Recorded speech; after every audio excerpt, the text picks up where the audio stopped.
जतिखेर यो आसामलाई अब फाडेर जङ्गल उतो गरेर यतै बसोबास हामीहरूको मतलब नेपालमा कोही मतलब ऊ छैन अब जस्तो कि थाहा छैन हामी नेपाल हामीहरूको बाबाको बाबा पनि जानुभएको छैन मतलब हामी पहिलादेखि नै यहाँको रैथाने हुन् थाहै छैन हजुर हजुरहरु अब यहीँको हजुर हामी खास गरेर हामीहरूको यहाँ आसामिससँग मिलमिलाप छ अनि आसामिसहरूले पनि हामीहरूको यहीँको रैथाने हो भनेर उहाँहरूले मतलब भन्नुभएको छ। अनि हजुर चाहिँ म चाहिँ मेरो नाम हो कमल भुजेल। हामी प्राय हामी यहाँ 55 घर भुजेल परिवार छौँ। यहाँ बडबिल कछारी हाम्रो गाउँ हो। कति रमाइलो ठाउँमा रहेछ तपाईहरुको? रमाइलो ठाउँ नै हो भन्नु जाँदाखेरि हाम्रो यो विश्वनाथ डिस्ट्रिक्टको बिहाली अञ्चल चाहिँ तपाईको पुरै आसाम डुबे पनि यो मतलब जग्गा चाहिँ कहिले डुबाउ हुँदैन। अलिक मतलब आसाम भित्रमा चाहिँ सबसे राम्रो जग्गा मतलब यो हो बिहालीको जुन हामीहरूको यहाँ कहिल्यै डुबाउ हुँदैन। आजसम्म मैले यो सुनेको पनि छुइनँ अरू देखेको पनि छुइनँ। यो खोलो यता आउँदैन जाँदैन। यसै मतलब यहाँ बेरा उहाँसम्म पुग्छन् त्यो जुन अघि देख्नु हो नि त्यहाँसम्म पुग्छन् लेकिन कहिल्यै डुबाउ चाहिँ हुँदैन। अनि हिजो अस्ति मैले फेसबुकमा एउटा उतो पनि देखेको थिएँ कि उहाँहरूले कमेन्ट लेखेको थिए यदि बिहा होबा आसामिस भाषामै लेखेको थिए त्यो विश्वनाथ सायले बिहालित बिहा होबा तात केत्याउ तामाने बानपानी नाहे भनेर कमेन्ट पनि मैले देखेको थिएँ। त्यो भनेको मतलब जस्तो कि बिहा हुनु छ भने कोही हामीहरू छोरीचेली मतलब यो जग्गामा आएर बिहा हुनु यहाँ कोही मतलब खास गरेर यहाँ अब कोही उग्रवादीको पनि मतलब ऊ छैन जस्तो अब मिया मान्छेहरूको पनि डर छैन बरु कछारीको पनि छैन। हामीहरू मतलब बहुत राम्रो तरिकाले मिलेर अरू यहाँ खास गरेर के तपाईको भन्नुहुन्छ भने हामीहरू जस्तो भुजेल एकतिर छौँ तामाङ एकतिर पहिलादेखि भने राई लिम्बू एकतिर अनि अब सुनारीहरू एकतिर क्षेत्री बाहुनहरू एकतिर त्यस्तो तालले हामीहरू पहिल्यैदेखि मतलब त्यस्तो मतलब क्षेत्र भएर जस्तो भुजेल गाउँमा अब कोही तामाङहरू छैनन्। जुन अहिले आएर देख्नुभयो नि यतापट्टि हामीहरूको रस्ताको यतापट्टि भुजेल यतादेखि यतापट्टि तामाङहरू थिए। तामाङहरूकोमा त तपाईँहरूलाई थाहा हुन्छ झन्डाहरू देख्नुहुन्छ। त्यस कारणले बहुत राम्रो जग्गा हो मतलब आसामभित्रमा चाहिँ सबैले। मैले अरू पनि देखेको छु तिनसुकिया मरान यता कामरूप गुवाहाटी गएँ तर यहाँ जस्तो जग्गा मैले आफ्नो जग्गालाई बढी बढाउ गरेको होइन सबैले मतलब भन्दछन् राम्रो भन्छन्। अरू मैले देखेको पनि जुन अब देखेको चिज त्यो त भन्नु पर्यो। अनि यो नदीको नाम चाहिँ के हो? यो नदीको नाम बोडीगाङ नदी भन्छन्। अनि ब्रह्मपुत्र चाहिँ कहाँबाट सुरु हुन्छ? ब्रह्मपुत्र तपाईको यता छपडी उता छन् त्यो काजिरङ्गाको अलिक यतापट्टि अनि यो नदी गएर वहीँ ब्रह्मपुत्रमै टुङ्गिएछन् अनि यसो गएर तपाईको एकदम तिनसुकियासम्म जान्छ। हजुर हजुरहरु चाहिँ ब्रह्मपुत्रको छेउछाउको गाउँमा बस्ने? हजुर ब्रह्मपुत्रको किनारमा हामीहरू बस्ने। कस्तो छ ब्रह्मपुत्रको किनारको जिन्दगी चाहिँ? राम्रो छ।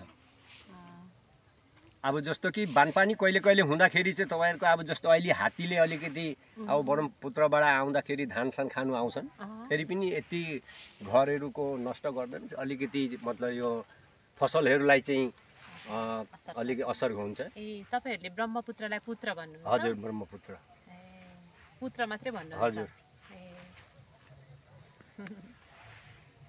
अरू अनि अब के भन्नु तपाईहरुलाई? अरू ठिकै छ। हजुर आउनुभयो देख्नुभयो होइन तर त्यही हो हामी अब नेपाल चाहिँ गएको छैनौँ अब चाहिँ यसो घुम्नुको लागि जाने भन्दैछौँ आउने वर्षतिर नेपालहरू पनि वहाँ गएर अब पशुपति थानहरू के सुन्नु भएको छ नेपालको बारेमा? नेपालमा जस्तो कि अब पशुपतिनाथमा जानु पर्छन् भन्दैछ जस्तो यहाँको एउटा चावडा धाममा एउटा धाम पशुपतिनाथमा पनि जानु अरे तब मात्रै एउटा पुण्य हुन्छ अरे भन्छन् नि। 4 धाममा 3 धाम चाहिँ यही भारतमा छन्। हजुर अनि त्यसमा एक धाम चाहिँ वहाँ जानुपर्छ अरे भन्ने अब कथामा सुनिएको हो मानिसले भनेको। जानु मन छ अर्को वर्षतिर चाहिँ अब यसो जाने। अहिले फिलहाल चाहिँ अब केटाकेटीहरू पढ्दै थिए उ गर्दै थिए। अनि भुजेल भने चाहिँ कस्तो जाति हो? के गर्नुहुन्छ? तपाईहरुको पुर्ख्यौली पेशा चाहिँ के हो? हाम्रो पेशा मतलब जस्तो कि अब खेतीबारी त्यस्तै अब जस्तो अरू तामाङ राई लिम्बूले गर्छन् त्यस्तै हामी पनि गर्छौं। अनि चाडबाड चाहिँ? चाडबाड हामीहरूको अहिले सुन्दाखेरि चाहिँ नेपालमा भुजेलको अलग्गै एउटा छन् अरे वेशभूषा अरू भाषाहरू उहाँको पोसाक कला संस्कृति अलग तर हामीहरू चाहिँ यहाँ आसाममा बस्नेहरूको चाहिँ अलिक भिन्दै प्रकारको रहेछन् के छ मतलब यहाँको चाहिँ अब जस्तो आफ्नो एउटा प्योर नेपाली बोली मात्रै छ यहाँ भाषाको एउटा ऊ छैन तर अहिले सिक्किम दार्जिलिङतिर उहाँ नेपालदेखि आएर उता उहाँको सभ्यता जुन भाषा संस्कृति अलग हुँदैछ त्यसलाई हामी लिने कोसिस गर्दैछौँ आफ्नो भाषा छन् भनेर तपाईहरुले चाहिँ चाडबाड चाहिँ के मान्नुहुन्छ यहाँ लोसार तामाङहरुको जस्तै मतलब जस्तो कि दसैँ तिहार यस्तै हामी मान्छौँ जस्तो अब क्षेत्री बाहुनहरूले गर्छन् एकादशी व्रत यताउति सबै थोक हजुर तर यसै चाहिँ अब हामीहरूले सुन्दाखेरि लोसारहरू चाहिँ तामाङहरूले मान्दछन् तर हामीहरूको चाहिँ अहिले सुन्नु जाँदाखेरि नेपालतिर चाहिँ अब हामीहरूको भुजेल चाहिँ एसटीमा पर्दो रहेछन् अरे भन्ने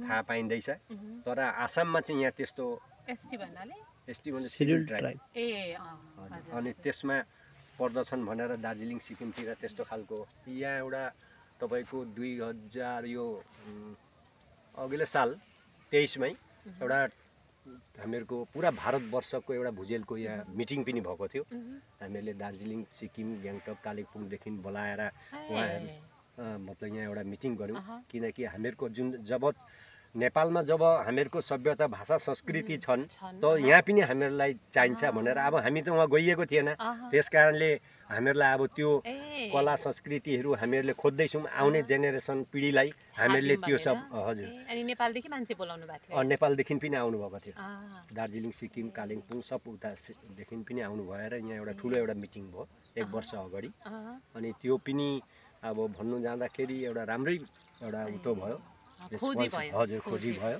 अनि उहाँहरूले किताब पनि लिएर आउनुभएको थियो भुजेल भाषाको अनि यस्तो यस्तो हामीहरूको भाषा अलग कला संस्कृति हामीहरूको जुन अहिले हामीहरू यहाँ बसेर यहाँको जुन पद्धति गर्दैछौँ तर हामीहरूको अलग भिन्दै पद्धति रहेछन् नेपालमा चाहिँ तर अब हामीहरू नेपाल नजानले गर्दा हामीहरू थाहा नपाएको हुन् पर्यो